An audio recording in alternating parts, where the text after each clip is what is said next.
ਉਮਕਿਓ ਹੀਓ ਮਿਲਨ ਪ੍ਰਭ ਤਾਈ।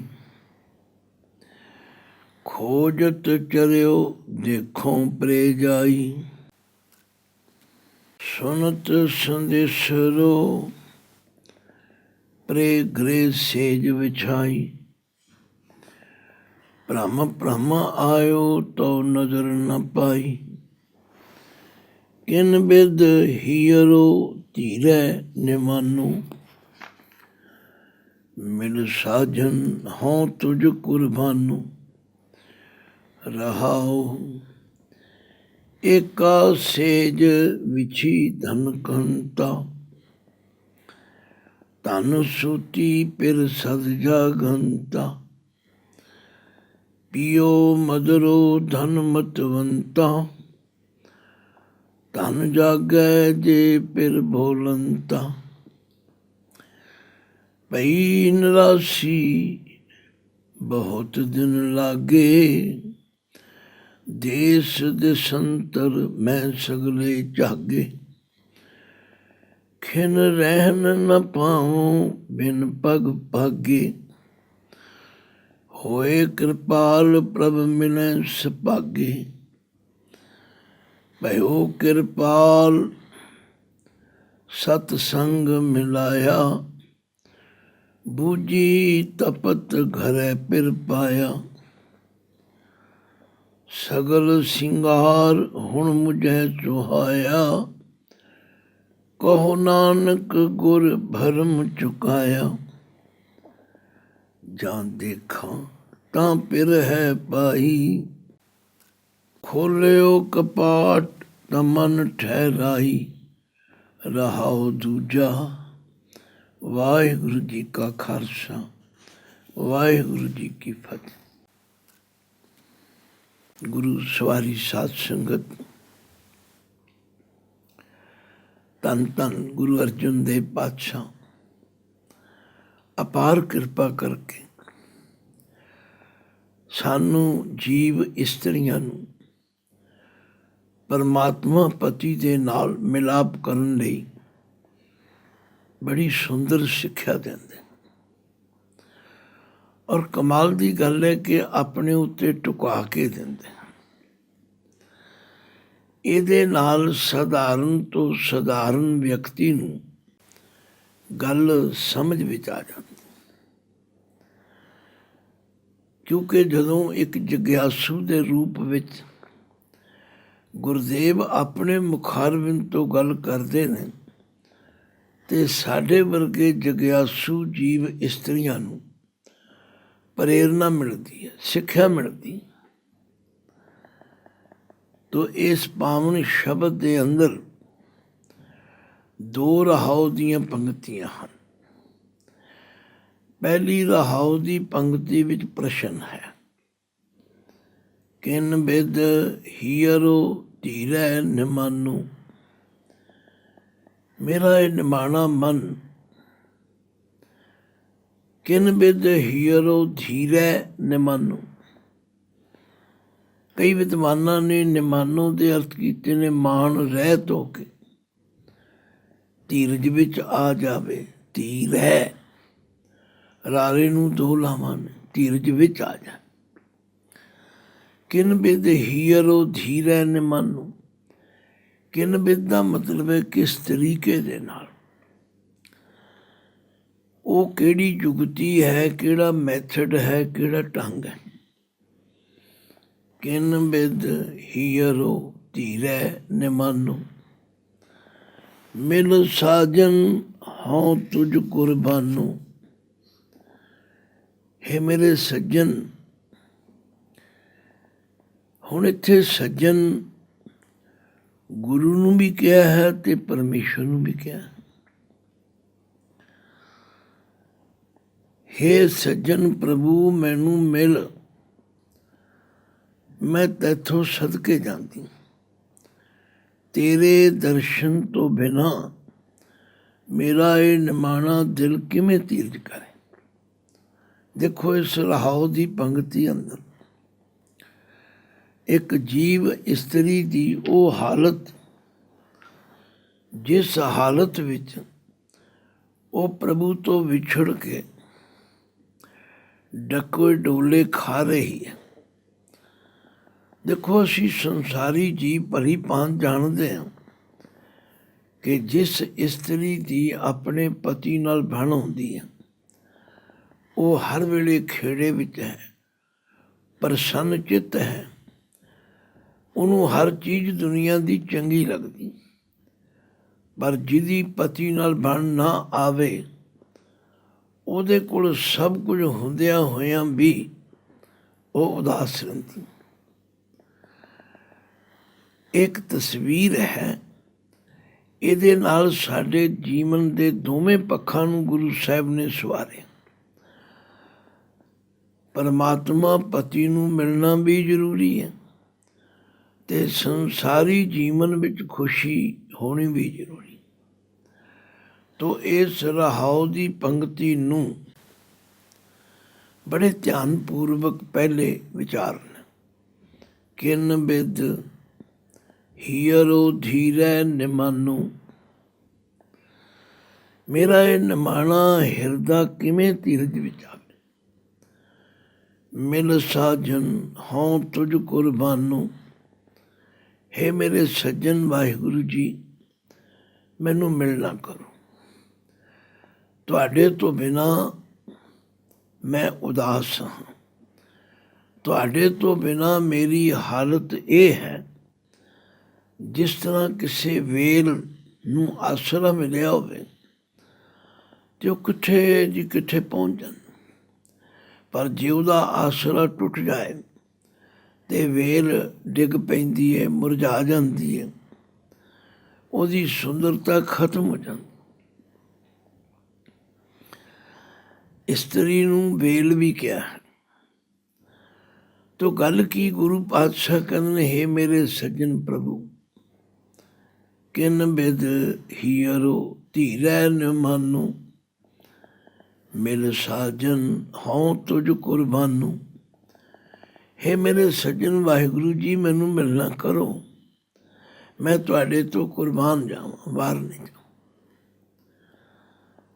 ਹੁਣ ਸ਼ਬਦ ਦੇ ਆਰੰਭ ਵੱਲ ਆਈ। ਪਹਿਲੀ ਪੰਕਤੀ ਵਿੱਚ, ਪਹਿਲੇ ਪਦ ਵਿੱਚ ਮਹਾਰਾਜ ਫਰਮਾਉਂਦੇ ਨੇ, ਉਮ ਕਿਉ ਹੀਓ, ਹੀਓ ਕਹੀਏ ਹਿਰਦਾ, ਉਮ ਕਿਉ ਮੈਂ ਨਾ ਉਤਸ਼ਾਹ ਵਿੱਚ ਆਇਆ। ਇਹਨੂੰ ਇਹ ਉਮਾ, ਇਹ ਚਾਅ ਪੈਦਾ ਹੋਇਆ ਕਾਹਦੇ ਲਈ? ਮਿਲਣ ਪ੍ਰਭ ਤਾਈਂ, ਪ੍ਰਭੂ ਨੂੰ ਮਿਲਣ ਵਾਸਤੇ। ਇਹ ਸਾਧ ਸੰਗਤ ਜਗਿਆਸੂ ਦੀ ਇੱਕ ਅਵਸਥਾ, ਇਹ ਹਰ ਇੱਕ ਨੂੰ ਨਹੀਂ ਮਿਲਦੀ, ਕਿਸੇ ਭਾਗਾਂ ਵਾਲੇ ਦੇ ਹਿਰਦੇ ਵਿੱਚ ਆਉਂਦੀ। ਉਮ ਕਿਉ ਹੀਓ ਮਿਲਣ ਪ੍ਰਭ ਤਾਈਂ, ਮਨ ਵਿੱਚ ਚਾਅ ਉਮਾ ਪੈਦਾ ਹੋਇਆ ਕਿ ਇਸ ਮਨੁੱਖਾ ਜਨਮ ਦੇ ਅੰਦਰ ਪਰਮਾਤਮਾ ਪਿਆਰੇ ਨੂੰ ਮਿਲਣਾ ਹੈ, ਕਿਉਂਕਿ ਮਨੁੱਖਾ ਜਨਮ ਮਿਲਿਆ ਹੀ ਇਸ ਵਾਸਤੇ। ਬਾਣੀ ਵਿੱਚ ਬਾਰ ਲਿਖਿਆ, ਪ੍ਰਾਣੀ ਤੂੰ ਆਇਆ ਰਾਹ ਲੈਣ, ਲੱਗਾ ਕਿ ਤੁਕ ਫਕੜੇ ਸਭ ਮੁਕਦੀ ਚੱਲੀ ਰਹਿ। ਜਦੋਂ ਇਹ ਸਾਰੀਆਂ ਗੱਲਾਂ ਸੁਣੀਆਂ ਤੇ ਚਿੱਤ ਵਿੱਚ ਚਾਅ ਪੈਦਾ ਹੋਇਆ। ਉਮ ਕਿਉ ਹੀਓ ਮਿਲਣ ਪ੍ਰਭ ਤਾਈਂ, ਖੋਜਤ ਚਰਿਓ ਦੇਖੋ ਪ੍ਰੇ ਜਾਈ। ਖੋਜਤ ਚਰਿਓ, ਚੜ੍ਹਨਾ ਦਾ ਮਤਲਬ ਹੁੰਦਾ ਕਿਸੇ ਚੀਜ਼ ਨੂੰ ਆਰੰਭ ਕਰਨਾ, ਕਿਸੇ ਰਸਤੇ 'ਤੇ ਤੁਰ ਪੈਣਾ। ਮੈਂ ਉਸ ਪਰਮਾਤਮਾ ਨੂੰ ਲੱਭਣ ਵਾਸਤੇ ਤੁਰ ਪਿਆ। ਦੇਖੋ ਪ੍ਰੇ ਜਾਈ, ਤਾਂ ਜੋ ਮੈਂ ਉਸ ਪਿਆਰੇ ਦੇ ਦਰਸ਼ਨ ਕਰ ਸਕਾਂ। ਸੁਨਤ ਸੰਦੇਸ਼ਰੋ, ਹੁਣ ਸੰਦੇਸ਼ ਦਾ ਮਤਲਬ ਹੁੰਦਾ ਸੁਨਿਆ। ਜਦੋਂ ਮਨੁੱਖ ਚੰਗੀ ਸੰਗਤ ਵਿੱਚ ਬੈਠਦਾ, ਜਦੋਂ ਇਹ ਬਾਣੀ ਪੜ੍ਹਦਾ ਅਤੇ ਵਿਚਾਰਦਾ, ਅਤੇ ਬਾਣੀ ਗੁਰੂ ਜੀ ਬਾਰ ਇਹ ਸੰਦੇਸ਼ ਦਿੰਦੇ, ਹੇ ਭਾਈ ਅਵਰ ਕਾਜ ਤੇਰੇ ਕਿਤੇ ਨ ਕਾਮ, ਮਿਲ ਸਾਧ ਸੰਗਤ ਭਜ ਕੇਵਲ ਨਾਮ। ਭਗਤ ਕਬੀਰ ਜੀ ਵਰਗੀ ਮਹਾਨ ਆਤਮਾ ਕਹਿ ਗੁਰ ਸੇਵਾ ਤੇ ਭਗਤ ਕਮਾਈ, ਤਬ ਇਹ ਮਾਨਸ ਦੇਹੀ ਪਾਈ। ਇਸ ਦੇਹੀ ਕੋ ਸਿਮਰੈ ਦੇਵ, ਸੋ ਦੇਹੀ ਭਜ ਹਰ ਕੀ ਸੇਵ। ਭਜੋ ਗੋਬਿੰਦ ਭੂਲ ਮਤ ਜਾਹੁ, ਮਾਨਸ ਜਨਮ ਕਾ ਇਹੀ ਲਾਹੁ। ਸੁਨਤ ਸੰਦੇਸਰੋ, ਇਹ ਸੁਨੇਹਾ ਰੋਜ਼ ਸਾਨੂੰ ਮਿਲਦਾ, ਇਹ ਰੋਜ਼ ਸਾਨੂੰ ਬਾਣੀ ਵਿੱਚ ਦੱਸਿਆ ਜਾਂਦਾ। ਹੇ ਪ੍ਰਾਣੀ, ਤੂੰ ਕਾਹਦੇ ਲਈ ਆਇਆ? ਤੇਰੇ ਆਉਣ ਦਾ ਮਕਸਦ ਕੀ? ਸੁਨਤ ਸੰਦੇਸਰੋ, ਪ੍ਰੇ ਗ੍ਰੇ ਸੇਜ ਵਚਾਈ।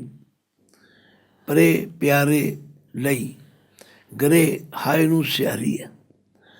ਆਪਣੇ ਹਿਰਦੇ ਰੂਪੀ ਘਰ ਵਿੱਚ ਮੈਂ ਸ਼ਰਧਾ ਰੂਪੀ ਸੇਜ ਵਿਛਾਈ। ਸੇਜ ਕਹਿਣ ਨੂੰ ਇਸਤਰੀਲਿੰਗ ਸ਼ਬਦ ਹੈ, ਪਰ ਇਹਦੇ ਵਿੱਚ ਰਜਾਈ, ਤਲਾਈ, ਸਿਰਹਾਣਾ, ਚਾਦਰ ਸਭ ਕੁਝ ਸੇਜ ਵਿੱਚ ਆਉਂਦਾ। ਕਹਿਣ ਦਾ ਮਤਲਬ ਮੈਂ ਤਿਆਰੀ ਕਰ ਰਹੀ। ਜਦੋਂ ਤੋਂ ਮੈਨੂੰ ਮਹਾਂਪੁਰਖਾਂ ਤੋਂ, ਗੁਰਬਾਣੀ ਤੋਂ ਇਹ ਸੰਦੇਸ਼ ਮਿਲਿਆ ਕਿ ਮਨੁੱਖਾ ਜਨਮ ਦਾ ਮਕਸਦ ਹੀ ਇਹ ਹੈ, ਮੈਂ ਆਪਣੇ ਹਿਰਦੇ ਦੇ ਅੰਦਰ ਆਪਣੇ ਪਿਆਰੇ ਦੇ ਲਈ ਸੇਜ ਵਿਛਾਈ, ਸ਼ਰਧਾ ਪੈਦਾ ਕੀਤੀ। ਭ੍ਰਮ ਭ੍ਰਮ ਆਇਓ ਤਉ ਨਜ਼ਰ ਨ ਪਾਈ। ਹੁਣ ਅਸੀਂ ਇੱਥੇ ਭ੍ਰਮ ਭ੍ਰਮ ਦਾ ਅਰਥ ਕਰਾਂਗੇ ਭਟਕ ਭਟਕ ਕੇ। ਕਈ ਕਰਮ ਕਾਂਡ ਕਰਕੇ, ਕਈ ਤਰੀਕਿਆਂ ਦੇ ਨਾਲ ਉਸ ਪਰਮਾਤਮਾ ਦੀ ਕਿਰਪਾ ਦ੍ਰਿਸ਼ਟੀ ਪ੍ਰਾਪਤ ਕਰਨ ਦਾ ਯਤਨ ਕੀਤਾ, ਪਰ ਮੈਨੂੰ ਕਾਮਯਾਬੀ ਨਹੀਂ। ਦੇਖੋ, ਇਸ ਪਹਿਲੇ ਪਦ ਦੀਆਂ 3 ਪੰਕਤੀਆਂ ਨੇ। ਇਹਨਾਂ ਨੂੰ ਬੜੇ ਹੀ ਧਿਆਨ ਨਾਲ ਪੜ੍ਹਨਾ ਅਤੇ ਵਿਚਾਰਨਾ, ਅਤੇ ਫਿਰ ਆਪਣੀ ਅਵਸਥਾ ਨੂੰ ਇਹਦੇ ਮੁਤਾਬਕ ਢਾਲਣਾ। ਉਮ ਕਿਉ ਹੀਓ ਮਿਲਨ ਪ੍ਰਭ ਤਾਈ, ਖੋਜਤ ਚਰਿਓ ਦੇਖੋ ਪ੍ਰੇ ਜਾਈ। ਸੁਨਤ ਸੰਦੇਸਰੋ, ਪ੍ਰੇ ਘਰੇ ਸੇਜ ਵਿਛਾਈ। ਭ੍ਰਮ ਭ੍ਰਮ ਆਇਓ ਤਉ ਨਜ਼ਰ ਨ ਪਾਈ। ਆਖਿਆ ਮੈਂ ਭਟਕਿਆ ਤੇ ਬੜਾ। ਹਰ ਮਨੁੱਖ ਆਪਣੇ ਆਪਣੇ ਤਰੀਕੇ ਨਾਲ ਬੜੇ ਕੰਮ ਕਰ, ਬੜਾ ਯਤਨ ਕਰਦਾ। ਕੋਈ ਪਾਠ ਕਰਦਾ, ਕੋਈ ਜਾਪ ਕਰਦਾ, ਕੋਈ ਤਾਪ ਕਰਦਾ, ਕੋਈ ਕੁਝ ਕਰਦਾ, ਕੋਈ ਕੁਝ ਕਰਦਾ, ਪਰ ਮੇਰੇ ਤੇ ਉਸ ਦੀ ਕਿਰਪਾ ਦ੍ਰਿਸ਼ਟੀ ਨਹੀਂ ਹੋਈ। ਭਾਵ ਮੈਂ ਉਹਦੇ ਦਰਸ਼ਨ ਨਹੀਂ ਕਰ ਸਕੀ। ਇਹ ਹੈ ਪਹਿਲਾ ਪਦ, ਜਿਸ ਦੀਆਂ 4 ਪੰਕਤੀਆਂ ਤੁਸੀਂ ਪੜ੍ਹ ਲਈਆਂ, ਸੁਣ ਲਈ। ਉਮ ਕਿਉ ਹੀਓ ਮਿਲਨ ਪ੍ਰਭ ਤਾਈ, ਖੋਜਤ ਚਰਿਓ ਦੇਖੋ ਪ੍ਰੇ ਜਾਈ। ਸੁਨਤ ਸੰਦੇਸਰੋ, ਪ੍ਰੇ ਘਰੇ ਸੇਜ ਵਿਛਾਈ। ਭ੍ਰਮ ਭ੍ਰਮ ਆਇਓ ਤਉ ਨਜ਼ਰ ਨ ਪਾਈ। ਕਿਨ ਬਿਦ ਹੀਅਰੋ ਧੀਰੈ ਨਿਮਾਨੋ। ਹੁਣ ਮੇਰੇ ਕੋਲ ਕੋਈ ਚਾਰਾ ਨਹੀਂ। ਇੱਛਾ ਤੇ ਹੈ ਦਰਸ਼ਨ ਕਰਨ, ਪਰ ਜਦ ਤੱਕ ਉਸ ਦਾ ਮਿਲਾਪ ਨਹੀਂ ਹੁੰਦਾ, ਮੇਰਾ ਇਹ ਨਿਮਾਣਾ ਹੀਰਾ ਕਿਵੇਂ ਤੀਰਥ ਵਿੱਚ ਆ। ਦੇਖੋ ਸਾਧ ਸੰਗਤ, ਜਦੋਂ ਅਸੀਂ ਕਿਸੇ ਨੂੰ ਲੱਭਣ ਤੁਰ ਪੈਂਦੇ, ਮਿਸਾਲ ਦੇ ਤੌਰ 'ਤੇ ਤੁਸੀਂ ਕਿਸੇ ਮੁਹੱਲੇ ਵਿੱਚ ਗਏ, ਕਿਸੇ ਆਪਣੇ ਸੱਜਣ ਮਿੱਤਰ ਦਾ ਤੁਸੀਂ ਐਡਰੈਸ ਪੁੱਛਿਆ, ਉਹਦਾ ਘਰ ਲੱਭਣ ਲੱਗ ਪਏ। ਜਦੋਂ ਤੀਕ ਉਹਦਾ ਘਰ ਨਹੀਂ ਲੱਭਦਾ, ਮਨ ਨੂੰ ਚੈਨ ਨਹੀਂ ਹੁੰਦਾ। ਕੋਈ ਰਸਤੇ 'ਚ ਕਹੇ ਜੀ ਤੁਸੀਂ ਪਾਣੀ ਪੀ ਲਓ, ਚਾਹ ਪੀ ਲਓ, ਬੈਠ ਜਾਓ, ਸਾਨੂੰ ਚੈਨ ਨਹੀਂ ਹੁੰਦਾ। ਇਸੇ ਤਰ੍ਹਾਂ ਜਦੋਂ ਕਿਸੇ ਜਗਿਆਸੂ ਜੀਵ ਇਸਤਰੀ ਨੂੰ ਸੋਝੀ ਆ ਜਾਂਦੀ ਕਿ ਮੈਨੂੰ ਮਨੁੱਖਾ ਜਨਮ ਮਿਲਿਆ ਇਸ ਵਾਸਤੇ, ਫਿਰ ਉਹਦੇ ਅੰਦਰ ਚਾਅ ਪੈਦਾ ਹੁੰਦਾ, ਉਮਾਹ ਪੈਦਾ ਹੁੰਦਾ, ਅਤੇ ਫਿਰ ਉਸ ਨੂੰ ਉਦੋਂ ਤੱਕ ਟਿਕਾਓ ਨਹੀਂ ਹੁੰਦਾ।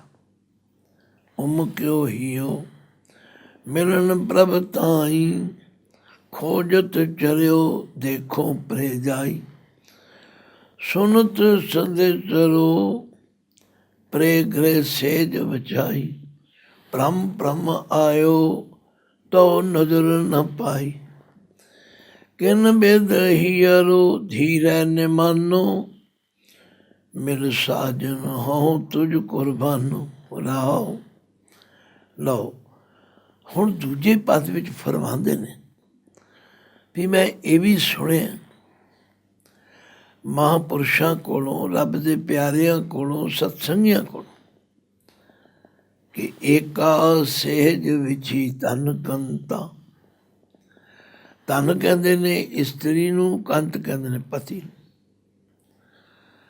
ਮੈਨੂੰ ਇਹ ਵੀ ਦੱਸਿਆ ਗਿਆ ਹੈ ਕਿ ਉਸ ਪਰਮਾਤਮਾ ਪਤੀ ਤੇ ਜੀਵ ਇਸਤਰੀ ਦੀ ਸੇਜ ਇੱਕੋ ਹੀ ਹੈ। ਹੋਰ ਵੀ ਕਈ ਜਗ੍ਹਾ ਹੈ, ਪਿਰ ਦੇ ਨਾਲ ਹੀ ਵਾਸਾ ਹੈ, ਪਰ ਸੇਜ ਏਕ ਪੈ ਮਿਲਣ ਦੁਹੇਰਾ, ਮਲਾਪ ਫਿਰ ਨਹੀਂ ਹੋ ਰਿਹਾ। ਹਿਰਦਾ ਰੂਪੀ ਸੇਜ ਇੱਕੋ ਹੀ ਹੈ, ਉੱਥੇ ਹੀ ਪਰਮਾਤਮਾ ਪਤੀ ਰਹਿੰਦਾ, ਉੱਥੇ ਜੀਵ ਇਸਤਰੀ ਰਹਿੰਦੀ। कितनी विडम्बना है, कितनी अजब बात है कि एक सेज ते ਹੁੰਦਿਆਂ ਹੋਇਆਂ ਮਲਾਪ ਨਹੀਂ ਹੋ ਰਿਹਾ। ਏਕਾ ਸੇਜ ਵਿਚੀ ਧਨ ਕੰਤਾ, ਧਨ ਸੋਤੀ ਫਿਰ ਸਦ ਜਾਗੰਤਾ। ਹੁਣ ਕਾਰਨ ਵੀ ਪਤਾ ਲੱਗ ਗਿਆ ਕਿ ਜੀਵ ਰੂਪ ਇਸਤਰੀ ਸੁੱਤੀ ਪਈ, ਫਿਰ ਜਿਹੜਾ ਉਸ ਦਾ ਜਾਗਦਾ। ਭਾਵ ਇਸਤਰੀ ਤਾਂ ਮਾਇਆ ਦੇ ਮੋਹ ਵਿੱਚ ਸੁੱਤੀ ਹੋਈ ਤੇ ਪਰਮਾਤਮਾ ਮਾਇਆ ਦੇ ਮੋਹ ਤੋਂ ਰਹਿਤ, ਉਹ ਨਿਰੰਜਨ ਪਰਮਾਤਮਾ ਸਦਾ ਹੀ ਜਾਗ ਰਿਹਾ। ਬੜੀ ਡੂੰਘੀ ਗੱਲ ਹੈ, ਵਿਚਾਰਨ ਦੀ ਲੋੜ ਹੈ। ਏਕਾ ਸੇਜ ਵਿਚੀ ਧਨ ਕੰਤਾ, ਧਨ ਸੋਤੀ ਫਿਰ ਸਦ ਜਾਗੰਤਾ, ਪੀਓ ਮਦਰੋ ਧਨ ਮਤਵੰਤਾ। ਹੁਣ ਮਦਰੋ ਕਹਿੰਦੇ ਨੇ ਸ਼ਰਾਬ ਨੂੰ, ਨਸ਼ੇ। ਇਹ ਜੀਵ ਇਸਤਰੀ ਅਹੰਕਾਰ ਦਾ ਨਸ਼ਾ ਪੀ ਕੇ ਸੁੱਤੀ ਹੋਈ। ਸਾਧ ਸੰਗਤ, ਅਹੰਕਾਰ ਕਈ ਤਰ੍ਹਾਂ ਦਾ ਹੁੰਦਾ।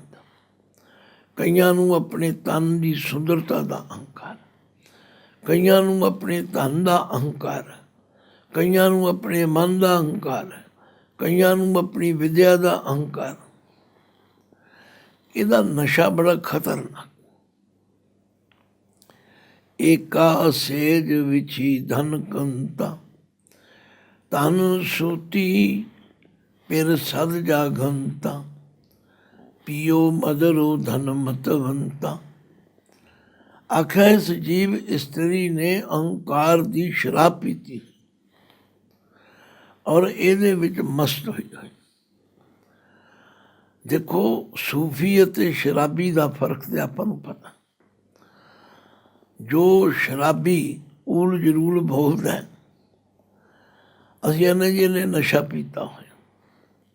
ਸੱਚਮੁੱਚ ਇਸੇ ਤਰ੍ਹਾਂ ਜਦੋਂ ਮੈਂ ਤੇ ਤੁਸੀਂ ਅਹੰਕਾਰ ਦੀਆਂ ਗੱਲਾਂ ਕਰਦੇ ਹਾਂ ਤੇ ਅਸੀਂ ਵੀ ਨਸ਼ਾ ਪੀਤਾ।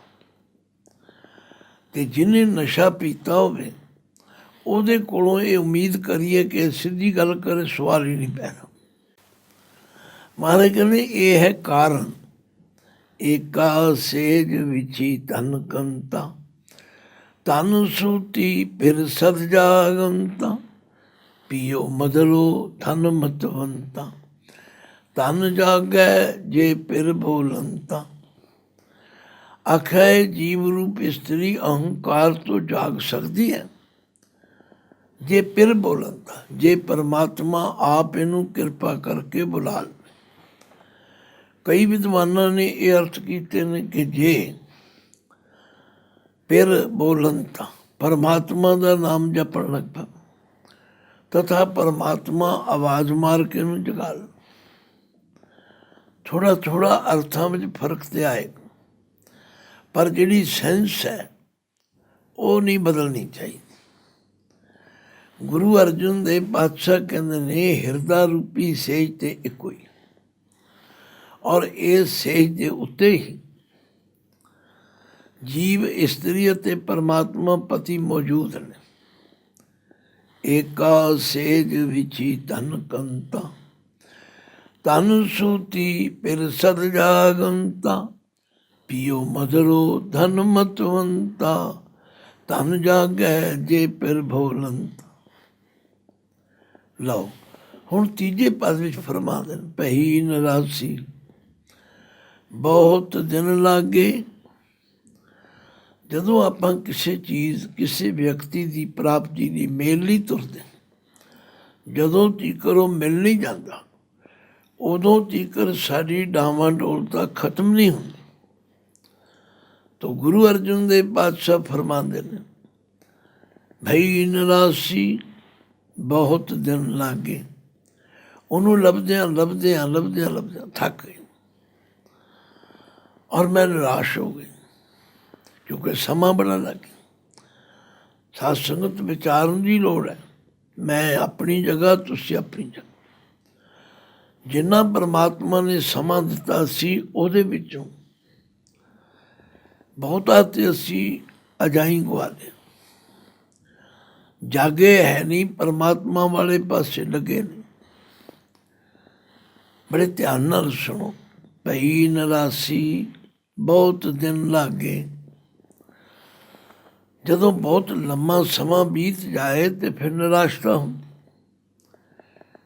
ਦੇਸ ਦੇਸ਼ਾਂਤਰ ਮੈਂ ਸਗਲ ਇਹ ਜਾਗੇ। ਝਾਗਣਾ ਹੁੰਦਾ, ਦੇਖਣਾ, ਪੜਤਾਲਣਾ।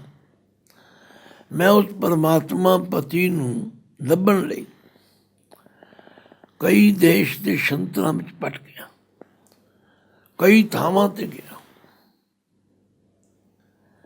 ਪਰ ਮੈਨੂੰ ਉਸ ਦਾ ਮਲਾਪ ਨਹੀਂ ਹੋਇਆ। ਖਿਨ ਰਹਿਣ ਨ ਪਾਵੋਂ ਬਿਨ ਪਗ ਪਾਗੇ। ਜਿਉਂ ਜਿਉਂ ਸਮਾਂ ਜ਼ਿਆਦਾ ਹੁੰਦਾ ਉਦੋਂ ਫਿਰ ਹੋਰ ਤਮੰਨਾ ਜਾਗਦੀ। ਬਿਨ ਪੱਗ ਪਾਗੇ ਦਾ ਮਤਲਬ ਹੈ ਬਿਨਾਂ ਉਸ ਦੇ ਚਰਨਾਂ ਨੂੰ ਫੜੇ। ਇਹ ਭਾਗਣਾ ਅੱਖਰ ਕਿਸੇ ਹੋਰ ਜਗ੍ਹਾ ਵੀ ਆਏ, ਜਿਹਦਾ ਅਰਥ ਹੈ ਕਿਸੇ ਚੀਜ਼ ਵਿੱਚ ਡੁੱਬ ਜਾਣਾ। ਜਿਵੇਂ ਤੁਸੀਂ ਦੇਖੋ ਜਲੇਬੀਆਂ ਲੋਕ ਤਲਦੇ ਨੇ, ਫਿਰ ਤਲਣ ਤੋਂ ਬਾਅਦ ਉਹਨੂੰ ਚਾਸ਼ਨੀ ਵਿੱਚ ਪਾ ਦਿੰਦੇ, ਇਹਨੂੰ ਕਹਿੰਦੇ ਨੇ ਪਾਗਣਾ। ਕਈ ਦਫਾ ਮਠਿਆਈ ਬਣਦੀ ਹੈ ਜਿਹਨੂੰ ਖੁਰਮੇ ਵੀ ਕਹਿੰਦੇ ਨੇ। ਪਹਿਲਾਂ ਉਹ ਤਲਿਆ ਜਾਂਦਾ, ਫਿਰ ਉਹਦੇ ਉੱਤੇ ਖੰਡ ਚਾੜ੍ਹੀ ਜਾਂਦੀ। ਹਲਵਾਈਆਂ ਦੀ ਬੋਲੀ ਵਿੱਚ ਉਹਨੂੰ ਪਾਗਣਾ ਕਹਿੰਦੇ ਨੇ। ਤੋ ਮਹਾਰਾਜ ਵੀ ਕਹਿੰਦੇ ਨੇ, ਭਈ ਨਰਾਸੀ ਬਹੁਤ ਦਿਨ ਲਾਗੇ। ਦੇਸ ਦੇਸ਼ਾਂਤਰ ਮੈਂ ਝਗ ਸਗਲੇ ਝਾਗੇ। ਖਿਨ ਰਹਿਣ ਨ ਪਾਵੋਂ ਬਿਨ ਪੱਗ ਪਾਗੇ।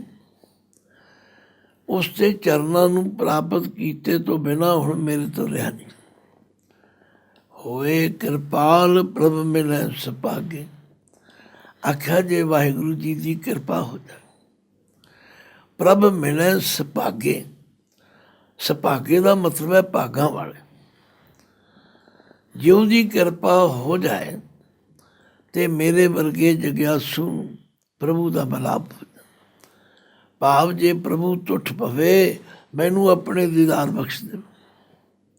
ਬਾਣੀ ਵਿੱਚ ਤੇ ਬਾਰ ਬਾਰ ਲਿਖੀ, ਜੇ ਤੂੰ ਟੁੱਠਾ ਕਿਰਪਾ ਨਿਧਾਨ। ਨਾ ਤੂੰ ਜਾਵੇ ਖਾਲ, ਇਹਾ ਪਾਈ ਮੂੰਹ ਦਾਤੜੀ। ਨਿਤ ਹਿਰਦੇ ਰੱਖਾਂ ਸੰਭਾਲ। ਬਸ ਜਦੋਂ ਉਹਦੀ ਕਿਰਪਾ ਹੋ ਗਈ, ਜਦੋਂ ਉਹਦੀ ਮਿਹਰ ਦੀ ਨਜ਼ਰ ਹੋ ਗਈ, ਭਇਓ ਕਿਰਪਾਲ ਸਤਸੰਗ ਮਿਲਾਇਆ। ਕਿਉਂਕਿ ਉਹਦੀ ਕਿਰਪਾ ਤੋਂ ਬਿਨਾਂ ਸਤਸੰਗ ਵੀ ਨਹੀਂ ਮਿਲਦਾ। ਵਡ ਭਾਗੀ ਹਰ ਸੰਗਤ ਪਾਵੇਂ, ਭਾਗਹੀਨ ਬ੍ਰਹਮ ਚੋਟਾਂ ਖਾਵੇਂ। ਬਿਨ ਭਾਗਾ ਸਤ ਸੰਗ ਨ ਲੱਭੇ, ਬਿਨ ਸੰਗਤ ਮੈਲ ਭਰੀ ਜੈ ਜੀਓ। ਭਇਓ ਕਿਰਪਾਲ ਸਤ ਸੰਗ ਮਿਲਾਇਆ, ਬੂਝੀ ਤਪਤ ਘਰੈ ਫਿਰ ਪਾਇਆ। ਬਸ ਜਦੋਂ ਦੀ ਕਿਰਪਾ ਹੋ ਗਈ, ਸਤ ਸੰਗਤ ਵਿੱਚ ਮਿਲਾਪ ਹੋ ਗਈ, ਫਿਰ ਬੂਝੀ ਤਪਤ, ਉਹ ਜਿਹੜੀ ਮੇਰੇ ਅੰਦਰ ਵਿਛੋੜੇ ਦੀ ਅੱਗ ਦੀ ਤਪਸ, ਉਹ ਸ਼ਾਂਤ ਹੋ ਗਈ। ਔਰ ਘਰੈ ਫਿਰ ਪਾਇਆ, ਉਹ ਪਰਮਾਤਮਾ ਮੈਨੂੰ ਆਪਣੇ ਅੰਦਰੋਂ ਹੀ ਲੱਭ ਗਿਆ। ਬੜੀਆਂ ਡੂੰਘੀਆਂ ਗੱਲਾਂ ਨੇ। ਪਰਮਾਤਮਾ ਮੇਰੇ ਤੁਹਾਡੇ ਸਭ ਦੇ ਅੰਦਰ ਆ, ਪਰ ਅਸੀਂ ਧਿਆਨ ਨਹੀਂ ਦੇ ਰਹੇ। ਤੋ ਅਖੀਰ ਵਿੱਚ ਚੌਥੇ ਪਦ ਵਿੱਚ ਪਾਤਸ਼ਾਹ ਕਹਿੰਦੇ ਨੇ, ਸਗਲ ਸ਼ਿੰਗਾਰ ਹੁਣ ਮੁਝੇ ਸੋਹਾਇਆ। ਇੱਕ ਜੀਵ ਇਸਤਰੀ ਜੋ ਹਾਰ ਸ਼ਿੰਗਾਰ ਕਰਦੀ, ਸੋਹਣੇ ਕੱਪੜੇ ਪਾਉਂਦੀ ਹੈ, ਮੇਕਅਪ ਕਰਦੀ, ਕਿਉਂ ਪਾਉਂਦੀ? ਆਪਣੇ ਪਤੀ ਨੂੰ ਚੰਗੀ ਲੱਗਣ ਵਾਸਤੇ। ਤੋ ਕਹਿੰਦੇ ਹੁਣ ਮੇਰੇ ਮਾਲਕ ਨੇ ਕਿਰਪਾ ਕਰ ਦਿੱਤੀ। ਭਇਓ ਕਿਰਪਾਲ ਸਤ ਸੰਗ ਮਿਲਾਇਆ, ਬੂਝੀ ਤਪਤ ਘਰੈ ਫਿਰ ਪਾਇਆ। ਸਗਲ ਸ਼ਿੰਗਾਰ ਹੁਣ ਮੁਝੇ ਸੁਹਾਇਆ। ਹੁਣ ਜੋ ਕੁਝ ਮੈਂ ਮੇਕਅਪ ਕੀਤਾ ਸੀ, ਪਾਠ ਕੀਤਾ ਸੀ, ਜਾਪ ਕੀਤਾ ਸੀ, ਨਿਤਨੇਮ ਕੀਤਾ ਸੀ, ਉਹ ਮੇਰਾ ਕੀਤਾ ਹੋਇਆ ਸ਼ਿੰਗਾਰ ਹੁਣ ਮੈਨੂੰ ਸੋਹਣਾ ਲੱਗਣ ਲੱਗਾ। ਕਿਉਂਕਿ ਇਸਤਰੀ ਸ਼ਿੰਗਾਰ ਕਰਦੀ ਇਸ ਵਾਸਤੇ ਕਿ ਮੇਰਾ ਪਤੀ ਮੇਰੇ ਤੇ ਪ੍ਰਸੰਨ ਹੋ ਜਾਏ। ਕਹੋ ਨਾਨਕ ਗੁਰ ਭਰਮ ਚੁਕਾਇਆ। ਹੁਣ ਦੇਖੋ ਇੱਥੇ ਗੁਰ ਦੇ ਰਾਰੇ ਨੂੰ ਸਿਆਰੀ ਹੈ। ਨਾਨਕ ਜੀ ਫਰਮਾਉਂਦੇ ਨੇ, ਗੁਰੂ ਨੇ ਮੇਰਾ ਭਰਮ ਦੂਰ ਕਰ ਦਿੱਤਾ। ਮੈਨੂੰ ਭਰਮ ਸੀ ਕਿ ਸ਼ਾਇਦ ਪਰਮਾਤਮਾ ਕਿਧਰੇ ਸਤਵੇਂ ਅਸਮਾਨ 'ਤੇ ਹੈ, ਚੜ੍ਹਦੇ ਵੱਲ ਹੈ ਕਿ ਲਹਿੰਦੇ ਵੱਲ ਹੈ। ਮੇਰੇ ਗੁਰੂ ਨੇ ਮੇਰਾ ਭਰਮ ਦੂਰ ਕਰ ਦਿੱਤਾ। ਬਸ ਭਰਮ ਦੂਰ ਹੁੰਦਿਆਂ ਸਾਰ ਜਾਂ ਦੇਖਾਂ ਤਾਂ ਪਿਰ ਹੈ ਭਾਈ। ਹੁਣ ਇਹਨੂੰ ਆਮ ਪ੍ਰੇਮੀ ਜੈ ਬੋਲਦੇ ਨੇ। ਜੈ ਉੱਥੇ ਬੋਲਣਾ ਚਾਹੀਦਾ ਜਿੱਥੇ ਹਾਏ ਨੂੰ ਸਿਆਰੀ ਹੋ। ਇਹ ਹੈ ਜਾਂ ਦੇਖਾਂ ਤਾਂ ਪਿਰ ਹੈ ਭਾਈ। ਹੁਣ ਮੈਂ ਜਿੱਧਰ ਵੇਖਦਾ ਉੱਧਰ ਹੀ ਮੇਰਾ ਪਿਆਰਾ ਮੌਜੂਦ ਹੈ। ਖੋਲਿਓ ਕਪਾਟ ਤਾਂ ਮਨ ਠਹਿਰਾਈ। ਜਦੋਂ ਗੁਰੂ ਨੇ ਆਪਣੇ ਉਪਦੇਸ਼ ਦੁਆਰਾ ਅਗਿਆਨਤਾ ਦੇ ਕਵਾੜ ਖੋਲ੍ਹ ਦਿੱਤੇ, ਹੁਣ ਮੇਰਾ ਮਨ ਠਹਿਰ ਗਿਆ, ਟਿਕ ਗਿਆ। ਰਹਾਓ ਦੂਜਾ। ਤੋ ਇਸ ਤਰ੍ਹਾਂ ਇਸ ਪਾਵਨ ਸ਼ਬਦ ਦੇ ਅੰਦਰ ਗੁਰੂ ਅਰਜਨ ਦੇਵ ਜੀ ਮਹਾਰਾਜ ਨੇ ਪਹਿਲੀ ਰਹਾਓ ਦੀ ਪੰਕਤੀ ਵਿੱਚ ਪ੍ਰਭੂ ਦੇ ਮਿਲਣ ਦੀ ਇੱਛਾ ਅਤੇ ਦੂਜੇ ਰਹਾਓ ਦੇ ਅੰਦਰ ਪ੍ਰਭੂ ਦੇ ਮਿਲਾਪ ਦੀ ਗੱਲ ਕਹਿ ਕੇ ਸਾਨੂੰ ਮੁਕੰਮਲ ਉਪਦੇਸ਼ ਕੀਤਾ ਹੈ। ਵਾਹਿਗੁਰੂ ਜੀ ਕਾ ਖਾਲਸਾ, ਵਾਹਿਗੁਰੂ ਜੀ ਕੀ ਫਤਿਹ।